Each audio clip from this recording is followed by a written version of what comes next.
Yeah, youth football game with tons of people out on the field.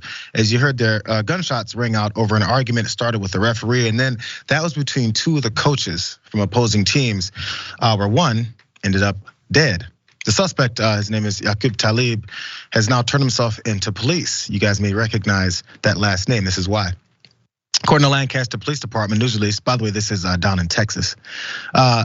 43-year-old coach Mike Hickmon was allegedly shot to death by 39-year-old Yaqub Talib, a coach on the opposing team and brother to ex-NFL player Aqib Talib.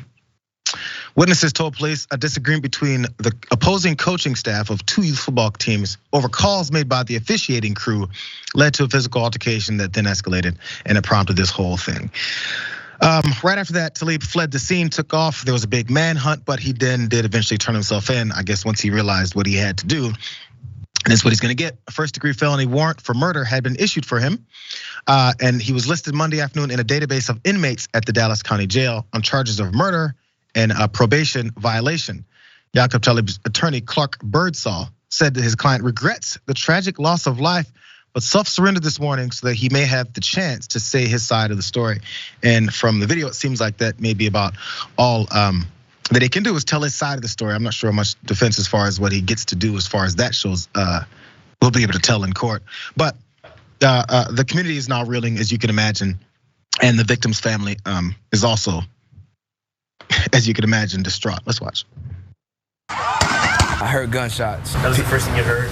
Yeah, gunshots, people running. The coach for one team says his offensive coordinator, 43-year-old Mike Hickmon, was shot and killed. More than just a coach, great father, great man, great role model, great mentor. The kids playing football were just yards away from the shooting, including Hickman's own 9-year-old son. I held his son, little Mike Jr., and I held him like my son. And it was very, very, very hard to hold him and console him because, again, I mean, just letting them know that we'll be there for them. This is something that these kids will remember for the rest of their life. They'll never forget this moment. Football, youth football, teaching the kids the right way.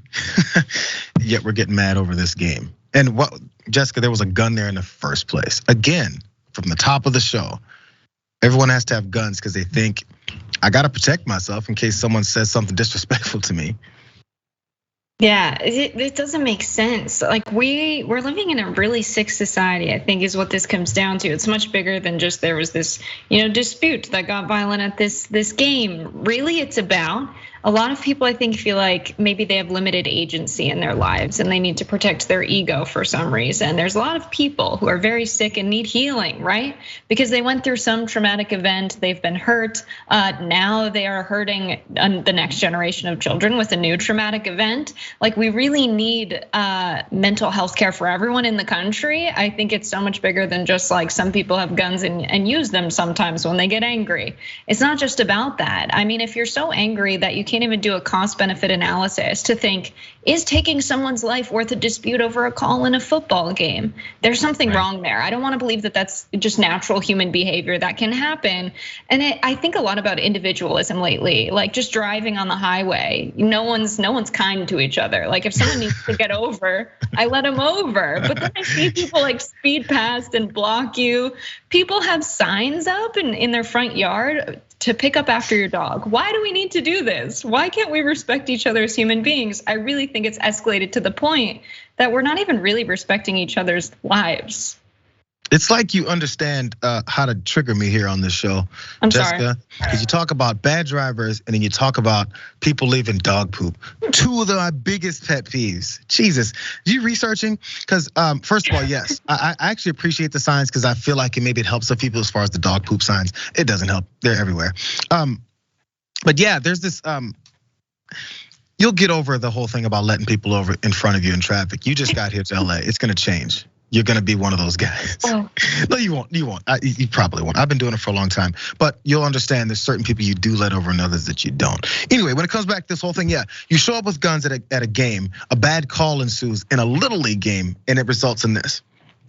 Hopefully it's a lesson that can be, as people who saw it, who've now been traumatized by it, again, as this kid, that's a horrible situation. Someone has to then console this kid who went to play that day and his father isn't going home anymore. What's his approach next gonna be with sports? Is he gonna love this sport anymore? What are we doing to folks? This kid's probably good, probably enjoys it. Now it's connected to this the rest of his life. We don't think about those things. I coached Little League baseball. Some of these folks are crazy. And luckily I haven't been seeing anything to this degree yet, but everyone has something they're stressed about and they're trying to have some kind of escape. It's sad.